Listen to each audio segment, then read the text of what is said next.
안녕하세요. 세종사이버대학의 오수환 교수입니다. 이번 시간에는요, 2022년 2회 소프트웨어 개발 과목을 같이 문제를 풀어보면서 내용을 정리하는 이러한 시간을 갖도록 하겠습니다. 자, 우선 먼저 21번 문제로 통합 테스트다, 인터그레이션 테스트에 대한 이러한 문제가 나왔습니다. 역시 이 통합 테스트도 이래에 나왔던 문제죠. 그래서 제가 여러분들에게 스톱과 드라이버에 대한, 하향식일 때는 스톱이다, 상향식일 때는 드라이버다, 이것을 말씀을 드렸었는데 그 문제가 또 이렇게 살짝 바꿔서 출제가 된 이러한 내용이라고 보여집니다. 내용 한번 보시죠. 우선 상향식 통합 테스트라고 하는 것, 버텀업 인터그레이션 테스트다라고 하는 것은 프로그램의 하위 모듈에서 상위 모듈로 통합하면서 테스트를 하는 이러한 기법이지요. 얘는 하나의 주요 제어 모듈과 관련된 클러스터가 필요한 거예요. 그다음에 하위 모듈들을 클러스터가 결합을 하면 더미 모듈인 드라이버로 작성한다. 그래서 제가 이 빨간색으로 지금 드라이버 이렇게 표시해 놨는데 드라이버로 작성한다라고 하는 이러한 이야기죠. 그 다음에 통합된 클러스터 단위로 테스트를 하고 테스트 완료 후에 클러스터는 프로그램의 구조로 상위 위로 올라가는 거죠. 그 다음에 드라이버가 실제 모듈로 이제 대체가 돼서 작동되는 이러한 방향을 우리가 상향식 통합 테스트다. 여기서 중요한 것은 상향식일 때 드라이버다. 이것 제가 1회에서도 강조했던 이 내용입니다. 하향식 통합 테스트라고 하는 것은 프로그램이 상위 모듈에서 하위 모듈로 방향을 내려가면서 통합하는 이러한 테스트 기법이죠. 얘는 깊이 우선과 너비 우선이라고 하는 이러한 방법을 사용하고요.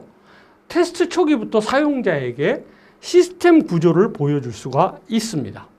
상위 모듈에서 테스트 케이스를 사용하기는 어렵고요.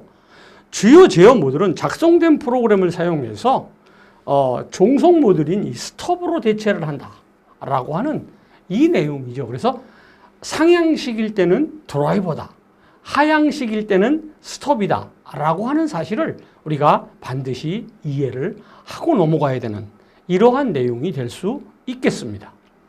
자, 그러면 이 통합 테스트와 관련한 설명으로 틀린 것은 시스템을 구성하는 모듈의 인터페이스의 결합을 테스트하는 것입니다. 인터페이스와 결합을 테스트하는 것입니다.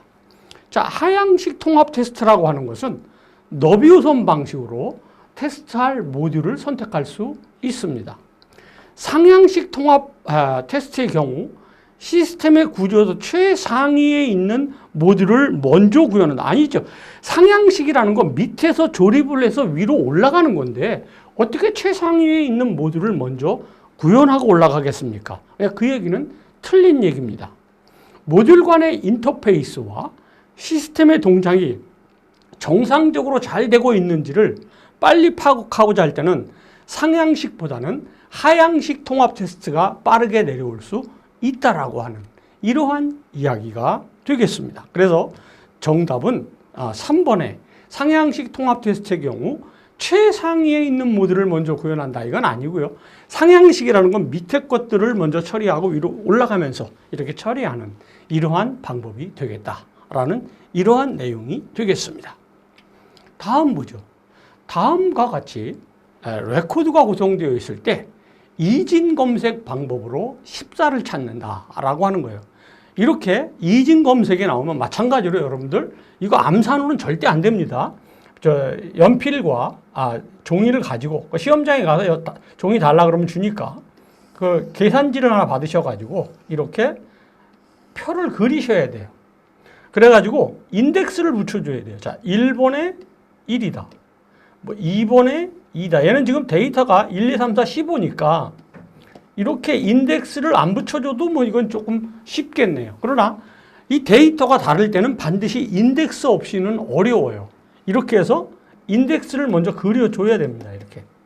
그래서 1 플러스 인덱스 1 플러스 15를 2로 나눠주는 이러한 방법으로 계산해 나가는 이러한 방법입니다. 그 다음에 이 데이터가 정렬되어 있는지 아닌지를 확인해 보셔야 돼요. 정렬이 안 돼 있다면 반드시 정렬부터 해야 돼요. 그러니까 이진 검색은 첫 번째로 정렬이 되어 있느냐 이걸 확인해야 돼요. 그 다음에 인덱스를 붙여줘서 인덱스를 절반씩 쪼개나간다. 2분의 1씩 쪼개나가는 이러한 방법을 사용해서 검색을 하는 이러한 방법입니다. 자, 보죠. 우선 먼저 저도 이렇게 표를 그려서 인덱스를 만들었어요. 그러면 여기 맨 하위인 1과 맨 상위인 15를 더하니까 2로 나눴을 때 8이 되겠죠. 그럼 여덟 번째에 있는 이 8이 돼요. 근데 우리가 지금 찾고자 하는 값이 뭐냐면 14를 찾고자 하는 거예요. 그렇다면 이 14라고 하는 것은 8보다 크니까요. 이쪽은 생각할 필요가 이제 없지요. 그러면 하나 올라가서 여기 9부터 15 사이에 있다라는 사실이죠. 요거죠. 그러니까 9 더하기 15를 하는 거예요. 그리고 2로 나누면 어때요? 24니까 12가 되겠죠. 그러면 12는 여기도 이 12는 이게 좀 틀렸네요. 여기 12는 8보다 크잖아요. 12는 8보다 크게 된 거예요. 그러니까 이제 이쪽 12가 크기 때문에 아래쪽에 우리가 찾으려고 하는 것은 이쪽에 있다는 거 아니에요. 그러니까 이쪽은 볼 필요가 없다는 거예요. 또 반쪽에 나간 거죠. 그러면 13, 여기 하나 올라가서 13과 15 사이에 있다라고 했으니까 13과 15, 13과 15를 2로 나누면 14가 되겠죠. 그러니까 14와 14는 똑같은 거 아니에요. 그러니까 얘는 3번 비교 후에 검출이 됐다라고 하는 이러한 사실이 되는 겁니다. 여기 지금 오타가 있는데 요거는 좀 잘 봐주시기를 바랍니다. 그러니까 여기 12는 8보다 크다라고 하는 절반씩만 쪼개나간 다음에 얘는 큰 문제가 되는 게 아니니까 3번 만에 검출이 됐다라고 하는 이러한 이야기고요. 이 문제를 통해서 이진 검색이라고 하는 것을 확실히 여러분들이 이해하시기를 바랍니다. 이진 검색은 첫 번째, 정렬되어 있어야 된다. 두 번째, 맨 아래 하이의 수와 맨 상위의 수를 더해서 절반씩 쪼개나간다 라고 하는 이러한 사실을 우리가 기억하면 좋겠습니다. 자, 아래와 같이 레코드가 구성되었을 때 이진 검색 방법으로 14를 찾을 경우 비교되는 횟수는 얼마입니까? 그랬는데 얘는 3번 만에 우리가 앞에서 이 계산을 해보니까 3번 만에 찾게 된다라고 하는 이러한 문제가 되겠습니다. 다음 보시죠. 소프트웨어 공학에서 워크스루에 대한 설명, 이 워크스루가 뭐냐라고 하는 것을 물어보는 이러한 문제가 되겠습니다. 우선 먼저 소프트웨어 테스트의 유형을 보면 정적인 테스트와 동적인 테스트가 있다라고 여러 번 말씀을 드렸죠. 이 정적인 테스트에는 동료 검사, 워크스루, 인스펙션이 있어요. 동적 검사에는 화이트 박스 테스트와 블랙 박스 테스트가 있다라고 하는 사실이죠. 이 워크스루라고 하는 것은 어때요? 검토 자료를 여기 회의 전에 미리 배포하는 거예요. 그래서 사전에 검토한 후 짧은 시간 동안 회의를 진행하는 형태로 리뷰를 통해 오류를 검출하고 문서화하는 이러한 기법입니다. 이 워크스루 잘 기억하셔야 됩니다. 또 인스펙션이다 라는 것은 소프트웨어 요구, 설계, 원시 코드 등 저작자 외의 다른 전문가 또는 팀이 검사해서 오류를 찾아내는 공식적인 검토의 기법이다. 그것을 우리가 인스펙션이다 이렇게 얘기해요. 전문가와 팀이 검사를 하는 이러한 방법이라는 거죠.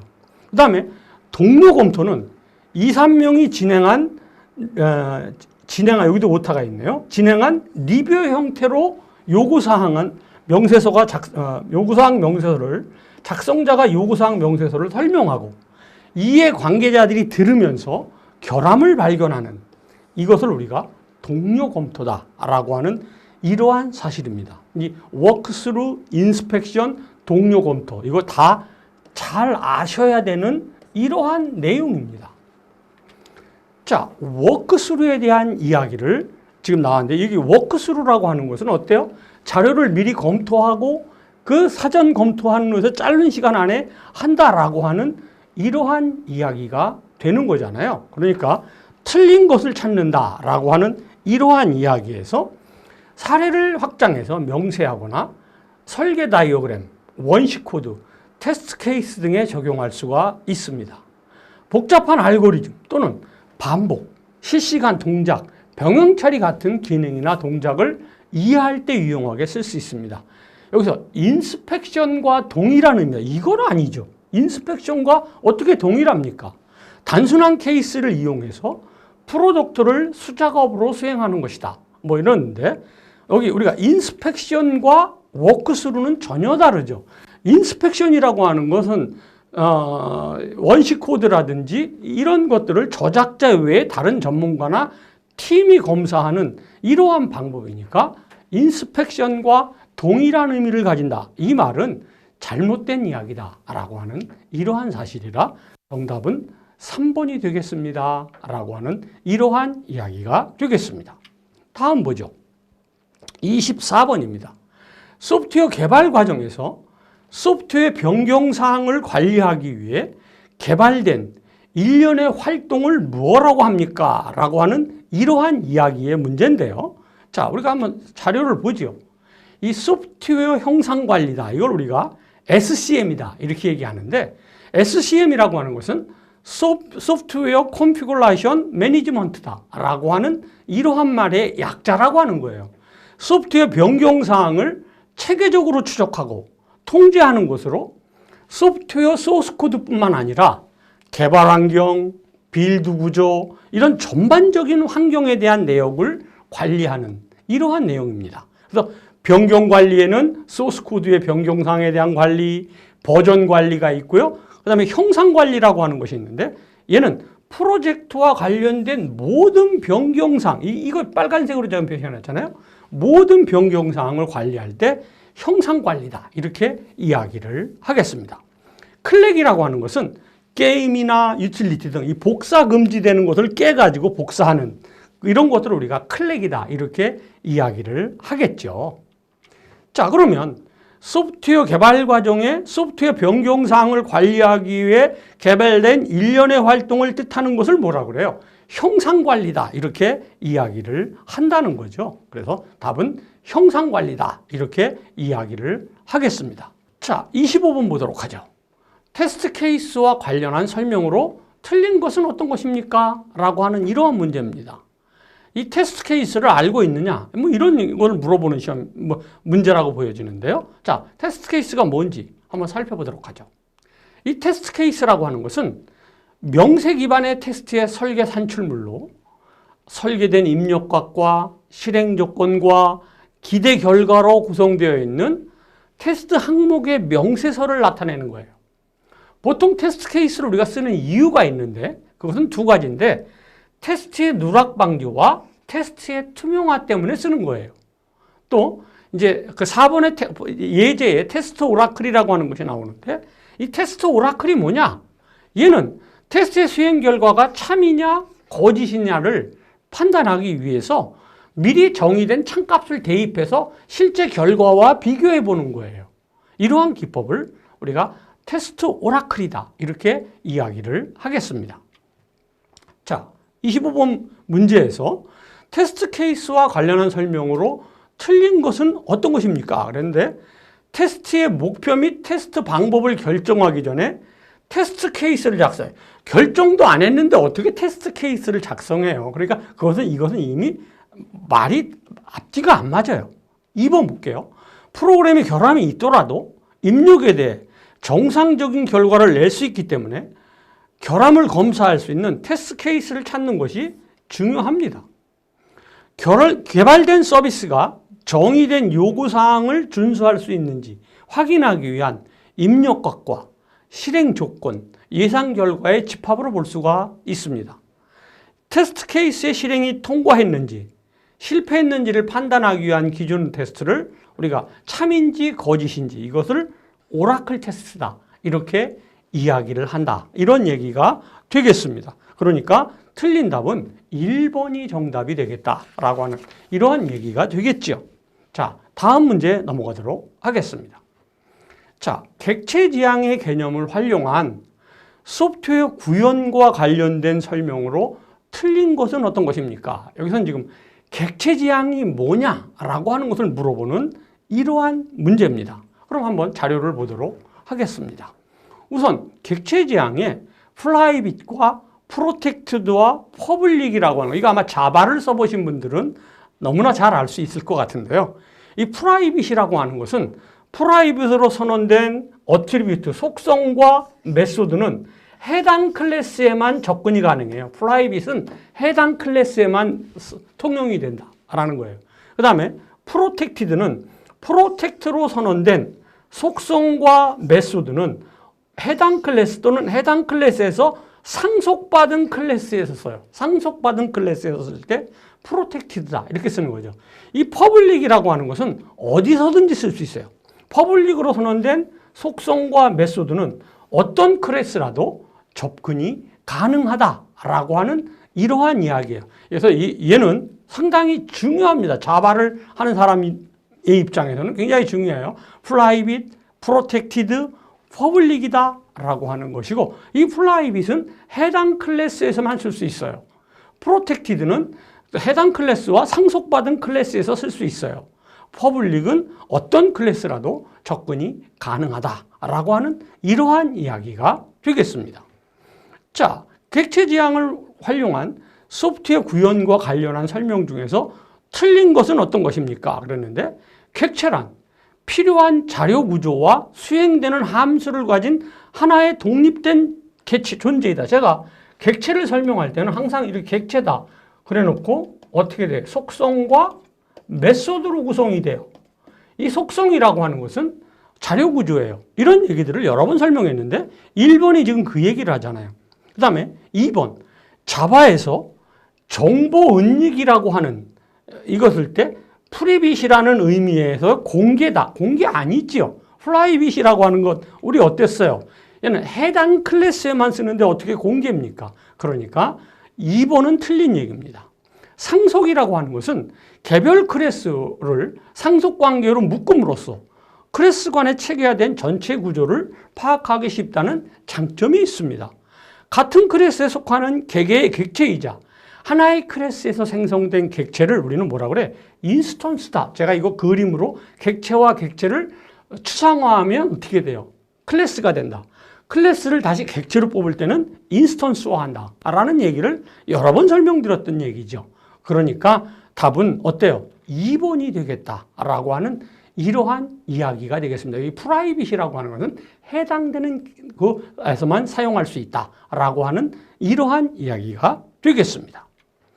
자, DRM이라고 하는 디지털 라이트 매니지먼트에 관한 이야기입니다. 이 DRM이 뭐냐라고 하는 것을 물어보는 이러한 내용인데 또 강의 자료를 보면서 한번 공부해 보도록 하겠습니다. 이 DRM은 디지털 라이트스 매니지먼트다라고 하는 디지털 권리 관리라고 하는 이러한 말이죠. 출판자 또는 저작권자가 그들이 배포한 디지털 자료나 하드웨어를 사용을 제어하고 이를 의도한 용도로만 사용하도록 제한하는 이러한 기술을 총칭할 때 우리가 DRM이다 이렇게 이야기를 합니다. 이 DRM에 저작권 관리 구성 요소가 있는데 DRM 컨트롤러가 있어요. 이 DRM 컨트롤러가 하는 일은 배포된 콘텐츠의 이용 권한을 통제하는 거예요. 그 다음에 패키저가 있는데 콘텐츠를 메타데이터와 함께 배포 가능한 형태로 묶어서 암호화해서 푸는 거예요. 그 다음에 콘텐츠 분배자다라고 하는 것은 암호화된 콘텐츠를 유통하는 장소나 사람을 얘기할 때 콘텐츠 분배자다 이렇게 이야기합니다. 그 다음에 클리어링 하우스가 있는데 얘는 디지털 저작권 라이센스의 중개 및 발급을 수행하는 곳이에요. 디지털 저작물의 이용 내용을 근거로 저작권료의 정산이라든지 이런 분배를 수행하는 곳을 우리가 클리어링 하우스다 이렇게 이야기를 하겠습니다. 자, 우선 이 DRM에 대한 설명 틀린 것은 1번 디지털 콘텐츠와 디바이스의 사용을 제한하기 위해서 하드웨어, 제조업자, 저작권자, 출판업자 등이 사용할 수 있는 접근 제어 기술을 이야기하겠습니다. 두 번째로 디지털 미디어의 생명주기 동안 발생하는 사용권한 관리, 과금, 유통관리를 관리하는 기술로 볼 수 있습니다. 클리어링 하우스라고 하는 것은 사용자에게 콘텐츠 라이센스를 발급하고 권한을 부여해 주는 것이죠. 이게 바로 클리어링 하우스다 이렇게 얘기하고 있는 거죠. 4번에 원본을 안전하게 유통하기 위한 전자적인 보안은 고려하지 않기 때문에, 이 말도 안 되는 소리죠. 불법 유통과 복제 방지는 불가능하다. 이 말은 틀린 이야기가 되겠습니다. 그래서 답은 4번이 되겠다라고 하는 이러한 이야기입니다. 다음으로 넘어가도록 하죠. 자, 위험 모니터링을 의미하는 것으로 옳은 것은 어떤 것이냐. 여기서 위험 모니터링이다. 그러니까 위험을 어떻게 해요? 모니터링한다, 본다, 감지한다라는 거잖아요. 그러니까 이 위험을 우리가 어떻게 감지할 것이냐라고 하는 이러한 이야기입니다. 자, 위험 모니터링이라고 하는 것은 위험 정의를 적용할 로트 정책을 활당하면서 네트워크 센서 또는 에이전트들에 의해서 즉시 위험을 감지하고 관리자는 다양한 방법으로 결과를 확인할 수가 있습니다.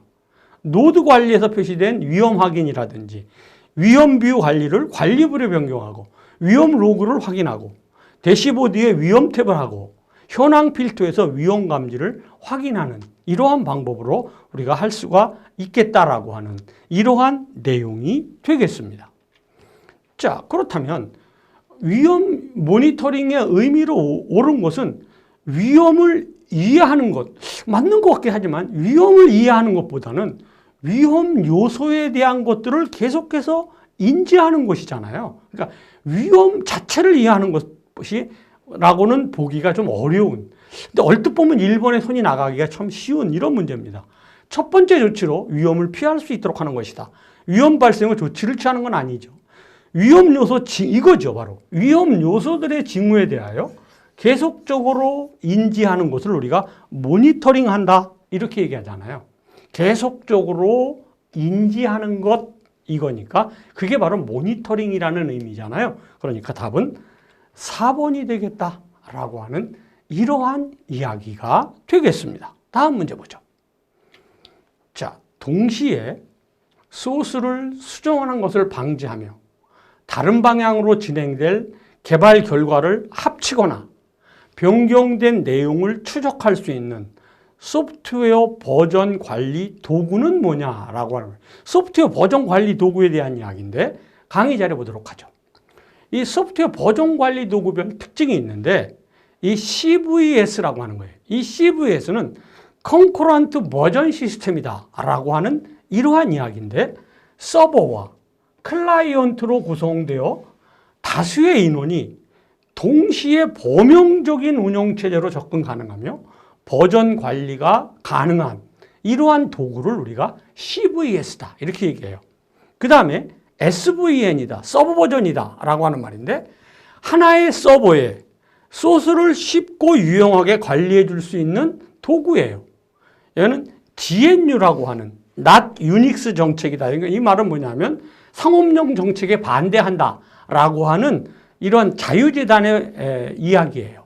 그래서 버전 관리 시스템으로 CVS의 장점은 이어받고 단점은 개선해서 2000년도에 서버 버전이다, SVN이다 라고 하는 이러한 것을 발표됐다는 거죠. 그 다음에 RCS는 리비전 컨트롤 시스템이다 라고 해서 CVS와는 달리 소스 파일을 수정할 한 사람으로 제한해서 다수의 사람이 파일을 수정할 수 없도록 잠금 파일을 장치하는 거예요. 이런 방식으로 버전을 관리하는 이러한 도구를 우리가 RCS다 이렇게 이야기를 한다라고 하는 이러한 얘기고, 이 RCS 리비전 컨트롤 시스템이다. 잘 봐주시기를 바랍니다. 그 다음에 비트 키퍼가 있고 깃이 있고 클리어 케이스라고 하는 이러한 내용들이 있다라고 하는 이러한 내용입니다.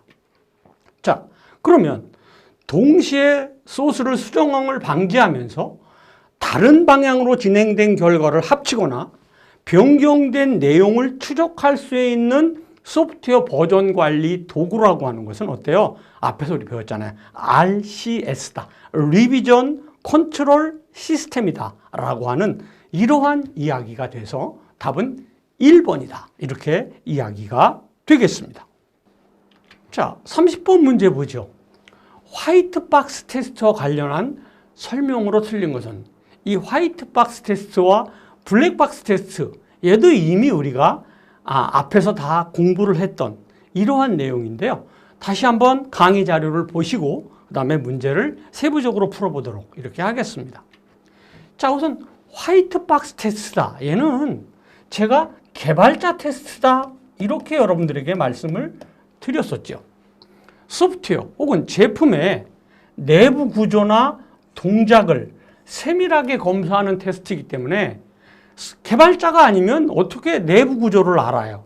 그러니까 그런 동작을 세밀하게 검사하는 것은 개발자 테스트예요.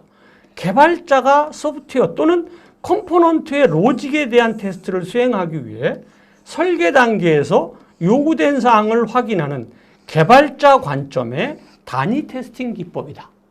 개발자다라는 거 꼭 잊어버리시면 안 됩니다. 그 다음에 개발자가 하는 거니까 문장을 검증하고 어디로 튀는지 분기를 검증하고 어떤 경로를 가는지 경로 검증, 그 다음에 조건에 따라서 어디로 움직이는지 이런 문장 검증, 분기 검증, 경로 검증, 조건 검증 이런 검증들을 할 수 있다라고 하는 이러한 내용이 되겠습니다. 자, 그렇다면 화이트 박스 테스트에 대한 이야기에서 틀린 거는 뭡니까? 라고 하는 이러한 얘기인데 화이트 박스의 테스트의 이해를 위해서 논리 흐름도를 이용할 수 있겠죠, 당연히. 또 테스트 데이터의 테스트 데이터를 이용해 실제 프로그램을 실행함으로써 오류를 찾는 동적인 테스트에 해당이 된다라고 하는 사실입니다. 그 다음에 세 번째 보니까 어때요? 프로그램의 구조를 고려하지 않고 여기 프로그램의 구조를 고려하지 않는다. 이거 말이 안 되잖아요. 테스트 케이스는 프로그램 또는 모듈의 요구나 명세로 결정한다라고 하는 거니까 프로그램의 구조를 고려하지 않으면 어떻게 개발자가 테스트를 하겠어요?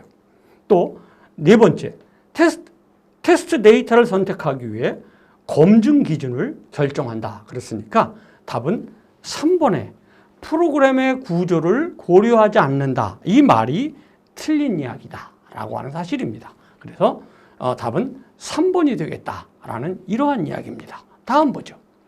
알고리즘과 관련된 설명으로 틀린 것은 어떤 것입니까? 그런데 이 알고리즘이라고 하는 것은 프로그램이 어떤 주어진 작업을 수행하는 이런 명령어들이 순서대로 잘 나열된 것, 뭐 이렇게 우리가 생각해 볼 수 있겠습니다. 한번 자료를 보죠. 선형 검색이라고 하는 것은 차례대로 하나하나 검사하기 때문에 굳이 정렬되어 있지 않아도 돼요. 예를 들어서 우리가 이진 검색을 한다. 그러면 제가 앞에서 이진 검색을 할 때 첫 번째가 뭐였어요? 정렬안이었어요. 정렬되어 있지 않은 데이터는 이진 검색을 할 수가 없어요. 정렬을 하고 제일 처음 데이터와 제일 마지막 데이터를 어떻게 해요? 절반씩 쪼개나가는 거 아니에요. 그러니까 로우와 하이를 더해서 어때요? 2로 나누어서 미드를 구하는 이러한 방식이었잖아요. 그러니까 정렬이 되어 있어야 됩니다. 자, 이제 문제 보죠. 1번. 주어진 작업을 수행하는 컴퓨터의 명령어를 순서대로 나열한 거예요. 아주 설명 잘 됐네요. 검색은 정렬되어 있지 않은 데이터 혹은 정렬된 데이터 중에서 해당 데이터를 찾아가는 거죠. 또 sort라고 하는 것은 데이터의 키값을 이용해서 순서대로 열거하는 거예요. 어센딩이다. 그러면 오름 차순으로 가는 거고 디센딩이다 하면 내림 차순으로 가는 거죠. 네 번째, 선형 검색을 수행하기 전에는 반드시 데이터가 정렬되어 있어야 한다. 아니요. 선형 검색은 1, 첫 번째, 두 번째, 세 번째, 네 번째 이렇게 차례차례 가는 거기 때문에 굳이 정렬되어 있을 필요가 없다라고 하는 거고, 선형 검색의 시간 복잡도는 5의 n이 된다라고 하는 사실을 우리가 알아야 된다라고 하는 사실이라 정답은 4번이 되겠다라고 하는 이러한 문제가 되겠습니다. 다음 문제 보시죠. 다음 버블 정렬을 이용해서 다음 자료를 오름차순으로 할 때 패스 1의 결과는 어떻습니까? 자, 이 버블 정렬이다라는 것은 이웃한 항을 비교하는 거예요. 이웃한 항을 비교해라. 이런 얘기예요. 그러니까 9하고 6하고 비교해요. 9, 6, 7, 3, 5가 있다. 이렇게 되면 9하고 6하고 비교하는 거죠. 그래서 6이 앞으로 와요. 또 그러면 9하고 7하고 비교하겠죠. 그럼 7이 앞으로 오겠죠. 또 9하고 3하고 비교하겠죠. 그럼 3이 앞으로 오겠죠. 9하고 5하고 비교하면 5가 앞으로 오고 9 이렇게 해서 얘가 1회전이에요. 자, 2회전 시켜볼게요. 2회전이다 라는 것은 6하고 7하고 비교하니까 자리 안 바꾸겠죠. 그 다음에 7하고 3하고 비교하니까 3이 앞으로 오는 거예요. 이렇게. 그 다음에 7하고 5하고 비교하면 5가 앞으로 오는 거죠. 그리고 7 이렇게 돼서 두 번째 수가 만들어진 거죠. 이렇게. 그 다음에 3회전을 한번 해보죠. 6하고 3하고 비교하니까 3이 앞으로 오고 6이 뒤로 와야죠. 6하고 5하고 하면 5가 앞으로 오고 6이 뒤로 가야죠. 그러면 얘가 이제 이렇게 정렬이 만들어진 거잖아요. 이렇게. 이렇게 오른쪽에 큰 수부터 이렇게 채워나가는 방법. 이거를 우리가 거품 정렬이다. 버블 정렬이다. 이렇게 이웃한 항을 비교해 나가는 이러한 방법인데 패스 1이니까요. 6, 7, 3, 5, 9. 6, 7, 3, 5, 9. 여기 있네요. 6, 7, 3, 5, 9라고 하는 얘가 답이다. 여기 이렇게 1회전, 2회전, 3회전 다 우리가 한번 해봐야 되는 이러한 문제가 되겠습니다. 그렇게 해서 정답은 어떻게 되냐. 여기 지금 지어보도록 하겠습니다. 잘 안 보이실 테니까.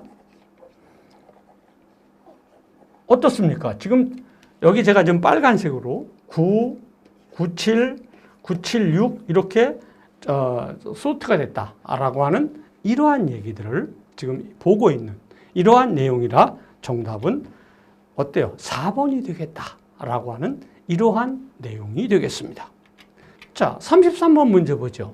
다음은 인스펙션 과정을 표현한 것이다.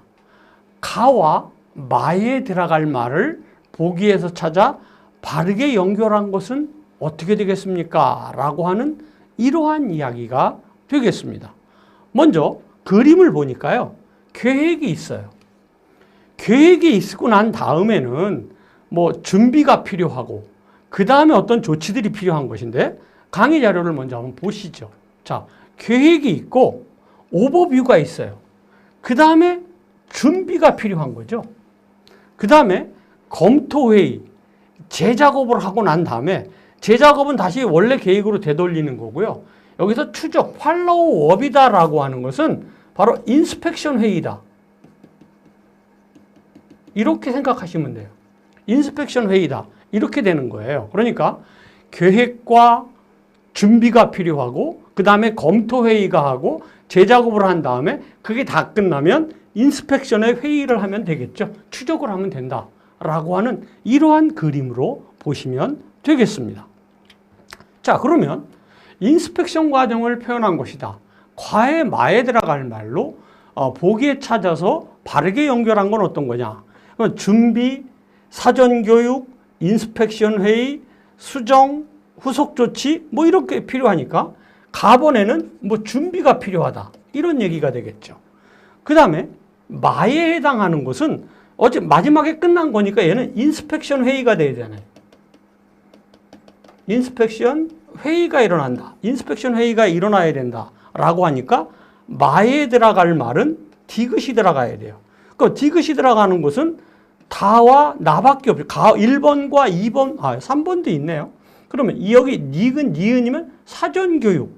그 다음에 여기 리을이면 수정이니까 수정 얘는 아니죠. 그러니까 준비와 인스펙션 회의, 즉 2번이면 되겠네요. 그래서 답은 준비와 인스펙션 회의가 필요하다라고 하는 2번이 정답이 되는 이러한 내용이 되겠습니다. 다음 문제 보도록 하죠. 자, 소프트웨어를 보다 쉽게 이해할 수 있고 적은 비용으로 수정할 수 있도록 겉으로 보이는 동작 변화 없이 내부 구조를 변경하는 것을 무엇이라고 합니까? 라고 하는 이러한 문제입니다. 자, 한번 자료를 보죠. 이걸 우리가 리팩토링이다 이렇게 얘기하는데 재구조 조정이에요. 소프트웨어 공학에서 결과의 변경 없이 코드의 구조를 재구성함으로써 가독성을 높이고 유지 보수를 편하게 한다. 이걸 우리가 리팩토링이다 이렇게 얘기해요. 이 리팩토링의 잠재적인 목표는 소프트웨어 설계, 구조 및 구현을 개선하는 동시에 소프트웨어 기능을 보존하는 것이에요. 이 리팩토링은 코드의 가독성을 향상시키고 복잡성을 감소시키는 이러한 효과를 갖게 되겠죠. 이러한 이점은 소스 코드의 유지 보수성을 개선하고 확장성을 개선하기 위해 더 단순하고 깔끔하거나 표현력이 뛰어난 내부 아키텍처 또는 객체 모델을 만들 수 있다라고 하는 이러한 이야기를 할 때 우리가 리팩토링이다 이렇게 이야기를 하겠습니다. 자, 여기서 소프트웨어를 보다 쉽게 이해하고 적은 비용으로 수정할 수 있도록 겉으로 보이는 동작의 변화 없이 내부 구조를 변경하는 걸 뭐라고 그럽니까? 우리가 리팩토링이다 이렇게 이야기를 한다라고 하는 이런 문제가 되겠습니다. 다음 보죠. 단위 테스트와 관련된 설명으로 틀린 것은 어떤 것입니까? 이 단위 테스트 정말 많이 나왔죠. 또 나왔네요. 그래 단위 테스트다라고 하는 건데 자료 보면서 이야기하죠. 이 단위 테스트라고 하는 것은 코딩 직후에 하는 거죠. 코딩 직후에 소프트웨어 설계의 최소 단위인 모듈이나 컴포넌트에 초점을 맞춰서 테스트하는 거예요. 단위 테스트에는 인터페이스나 외부 입출력이나 자료 구조나 뭐 이런 오류 처리나 이런 것들을 검사하는 거예요. 단위 테스트에서는 사용자의 요구사항을 기반으로 한 기능 테스트를 최우선으로 해요. 단위 테스트는 구조 기반의 테스트와 명세 기반의 테스트로 나누지만 주로 구조 기반의 테스트를 시행하는 거예요. 이 스톱이라고 하는 거 여러 번 강조했지만 하향식에 써요. 상향식에서는 드라이버를 써요. 여러 번 설명을 드렸던 얘기죠. 자, 문제 보도록 하죠. 자, 단위 테스트와 관련된 설명으로 틀린 것은 구현 단계에서 각 모듈의 개발을 완료한 후 개발자가 명세서의 내용대로 정확히 구현됐는지를 테스트하는 거예요. 모듈의 내부 구조를 볼 수 있는 구조적 테스트를 주로 시행을 합니다. 세 번째, 필요 데이터를 인자를 통해 넘겨주고 테스트 완료 후 그 결과값을 받는 역할을 하는 가상의 모듈을 테스트 스톱이라고 한다라고 하는 이러한 이야기예요. 그 다음에 테스트 호출을 하는 모듈도 있고 테스트할 모듈을 호출하는 이러한 모듈도 있다라고 하는 거죠. 이 테스트 스톱이라고 하는 것은 어떻다고 그랬어요? 하향식에서 쓴다라고 하는 이러한 이야기인데 여기 필요한 데이터의 인자를 통해 넘겨주고 완료의 결과값을 받는 역할을 하는 가상의 모듈을 테스트 스톱이라고 한다라고 하는 말은 좀 문제가 있어 보입니다. 그래서 정답은 3번이 되겠다. 단위 테스트에 대한 이야기를 여기 스톱이 나오려면 뭐가 나와야 돼요? 하향식 구조다라고 하는 이러한 단어가 나와야 되는데 그러한 이야기가 없다라고 하는 거죠. 자, 앞에 보면 여기 단위 테스트에 대한 이야기라면 스톱은 통합 테스트의 바로 단위 테스트가 아닌 통합 테스트의 하향식이거든요. 그러니까 스톱이다라고 하는 말이 잘못됐다라는 이런 얘기가 되겠습니다. 다음으로 넘기죠.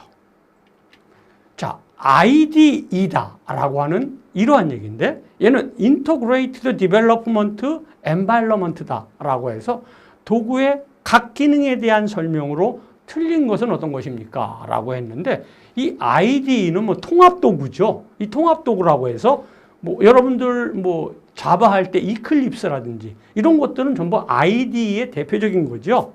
자, 우리 한번 보죠. 이 컴파일이라고 하는 것은 소스 프로그램을 오브젝트 프로그램으로, 즉 기계어로 변환하는 일을 하는 거죠. 자, 1번 뭐죠? 코딩이다. 프로그래밍 언어를 가지고 컴퓨터 프로그램을 작성할 수 있다. 이게 코딩하는 거 아니에요? 그 다음에 컴파일은 저급 언어의 프로그램을, 말도 안 되는 소리죠, 고급 언어로 변환한다. 반대죠. 우리가 소스 프로그램을 어때요? 컴파일러가 번역을 하면 오브젝트 프로그램으로 바뀌잖아요. 그걸 우리가 기계어다 이렇게 얘기하는 거예요. 그 다음에 디버깅이다 라는 말은 원래 이게 벌레를 잡는다, 이런 디버깅은 벌레를 잡는다, 버그를 찾아내서 수정한다, 이런 얘기죠. 이 애니악이라고 하는 세계 최초의 컴퓨터가 여러 과학자들이 만나서 프로그램을 짰는데 틀린 데가 없는데 결과가 안 나와요. 그런데 이렇게 몇 날 며칠을 찾아도 못 찾다가 어느 사이에 긴 공간 사이에 끼어 있는 벌레를 뺐더니 결과가 잘 나왔더라 라고 하는 말에 유래해서 버그다 이런 단어가 나와서 우리가 에러를 고치는 거를 버그를 찾는다 이렇게 얘기하잖아요. 그걸 디버깅이다 이렇게 이야기를 한다는 거죠. 그래서 디버깅이다 라고 하고요. 디폴리먼트라고 하는 것은 소프트웨어를 최종 사용자에게 전달하기 위한 이러한 기능을 이야기하는 것이니까 2번의 컴파일에는 잘못된 설명이에요. 거꾸로 된 설명이니까 답은 2번이다. 자, 37번 문제 보죠. 아래 트리 구조에 대해서 후위 순서를 한 결과는 어떠냐라고 하는 이러한 얘기예요. 우선 후위 순서보다는 먼저 전위부터 공부를 해야죠. 전위다 라는 것은 우리가 프리오더다 이렇게 얘기를 해요. 이 프리오더는 루트가 맨 앞으로 오는 거예요. 그리고 레프트, 라이트로 운행하는 거예요.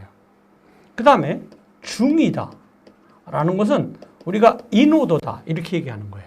인오더는 레프트, 루트, 라이트다 이렇게 운행하는 거예요. 그 다음에 후이다 라는 것은 포스트 오더다 이렇게 얘기하는데 이 포스트 오더는 레프트, 라이트, 루트를 얘기하는 거예요. 얘는요, 전위는 루트가 맨 앞에 있어서 전위예요. 중위는 루트가 가운데에 있어서 중위예요. 후위는 루트가 맨 뒤에 있는 거예요. 그러니까 이 트리에서 A가 맨 뒤에 나오는 게 무조건 후위예요. 그러니까 정답은 이미 보여요. A가 맨 뒤에 있는 거 이거 하나밖에 없어요. 그러니까 이것만 알아도 답을 풀 수가 있어요. 그러나 우리가 운행을 해봐야죠. 레프트, 라이트, 루트니까요. 여기 처리하고요. 요거 처리하고 요렇게 처리하면 돼요. 그러니까 레프트 D지요. 루트인 B로 가야죠. 그리고 나서 이제 어때요? 라이트로 오니까 어때요? 다시 안에 있는 예상해야 되죠. 요걸 해야 되니까 레프트, 라이트, 루트니까 G, H, E가 되는 거죠. 그리고 나서 F, C, A다 라고 하는 요 A가 맨 뒤로 가는 이런 얘기죠. 그래서 DBG, HEF, CA다 라고 하는 이러한 이야기가 되겠습니다. 여기서 우리가 여러분들은 전위로도 운행해 보시고 중위로도 운행해 볼 수 있는 이러한 문제가 돼야 될 것입니다. 그래서 정답은 2번이 되겠다. 여기 강의 자료에 보니까 레프트, 라이트, 루트다 해서 여기 D, B, G, H, E, F, C, A가 돼요 라고 하는 이러한 내용이 돼서 정답은 2번이 되겠다라고 하는 이러한 문제가 되겠습니다. 다음 보죠. 인터페이스 구현 시 사용되는 기술 속성 값으로 쌍이다라고 하는 거예요. 쌍. 이게 아주 중요한 단어인데요. 쌍으로 이루어진 데이터 오브젝트를 전달하게 사용되는 개방형 표준형을 뭐라고 하냐? 자료 한번 보죠. 이걸 우리가 제이손이다 이렇게 얘기를 해요. 이 제이손은 속성과 값의 쌍으로 표현을 해요. 그래서 가능한 한 값, 또 키값 쌍으로 이루어진 어때요? 데이터 오브젝트를 전달하기 위해서 인간이 읽을 수 있는 텍스트를 사용하는 개방형 표준 포맷이다. 얘는 비동기 브라우저 서버 통신을 하기 위해서 넓게는 XML을 대체하기 위한 주요 포맷이 되겠다라고 하는 이러한 얘기고요. 이 DOF라는 단어 잘 쓰는 말은 아닌데 Degree of Freedom이다. 그래서 자유다, 자유도다 이런 말을 이야기하는 이러한 단어가 되겠습니다. 그래서 여기서 속성값의 쌍을 전달하는 것은 제이슨이다 라고 하는 이러한 이야기가 되겠죠. 그러니까 정답은 1번의 제이슨이다 이렇게 이야기가 되겠습니다. 다음 보죠. 자, 순서가 있는 리스트에서 데이터의 삽입과 삭제가 한쪽 끝에서 일어나며 last in, first out의 특징을 갖는 자료 구조. 이거죠, 이거. 이걸 우리가 뭐라 그래요? 스택이다. 이렇게 얘기하는데 A, B, C, T가 있다. 그러면 자료를 집어넣는 것을 뭐라 그래요? 푸시다. 이렇게 얘기하고 자료를 꺼내는 것을 팝이다. 이렇게 얘기하고 얘는 D가 제일 나중에 들어갔는데 나올 땐 제일 먼저 나오잖아요. 그러니까 first in, last out. last in, first out의 구조를 갖는 이것을 우리가 스택이다. 이렇게 이야기하는 거잖아요. 자, 자료 한번 보죠. 자, 이 스택이라고 하는 것은 푸시에 의해서 데이터가 삽입되고 있어요. 이것은 탑은 탑 플러스 1이 되는 거죠. 그 다음에 팝에 의해서 데이터가 삭제된다. 얘는 뭐예요? 탑은 탑 마이너스 1이 된다. 라고 하는 이러한 구조가 되는 거죠. 얘는 LIF, last in, first out. FILO, first in, last out의 구조를 갖는 이러한 구조가 되겠다. 선형 구조가 되겠다. 라고 하는 이러한 자료가 되겠습니다. 자, 그러면 여기서 리스트에서 데이터의 삽입 삭제가 한쪽에서 일어나고 last in, first out의 특징을 갖는 자료 구조라고 하는 것은 당연히 스택이다. 라고 하는 이러한 이야기가 되겠죠. 여기 4번의 Q라고 하는 것은 이렇게 생겼죠. 그래서 여기가 리오고 여기가 first다 라고 해서 자료가 이렇게 있으면 여기서 입력이 되고 여기서 출력이 되는 이러한 구조고 얘는 first in, first out의 구조를 갖는 거죠. 이 트리와 그래프를 우리는 뭐라고 그래요? 비선형 구조다. 이렇게 이야기를 하고 이 그래프는 오너와 멤버의 관계를 갖는다. 이거 다 설명해 드렸던 거죠. 트리는 뭐예요? 부모와 자식 간의 관계를 갖는다. 라고 하는 이러한 이야기고 계층형 구조다. 라고 하는 이러한 이야기가 되겠습니다. 자, 다음 문제 보도록 하죠. 다음 중 단위 테스트의 도구로 사용될 수 없는 것은 어떤 것입니까? 라고 하는 이런 말인데 단위 테스트의 지원 도구 X유닛에는 J유닛이라고 하는 것이 있어요. 이 J유닛은 당연히 J니까 자바 프로그램에 사용되는 테스트 도구예요.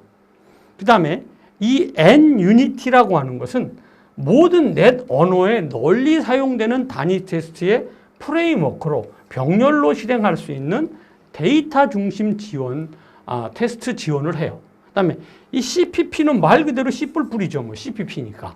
그 다음에 프로그래밍 언어의 단위 테스트 도구다.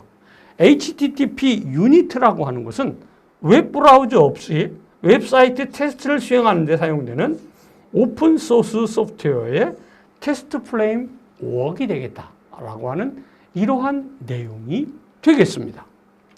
자, 그러면 다음 중 단위 테스트의 도구로 사용할 수 없는 것은 어떤 것이냐? CPP라든지 J유닛이라든지 HTTP 유닛은 우리가 지금 앞에서 이 자료에서 보셨잖아요.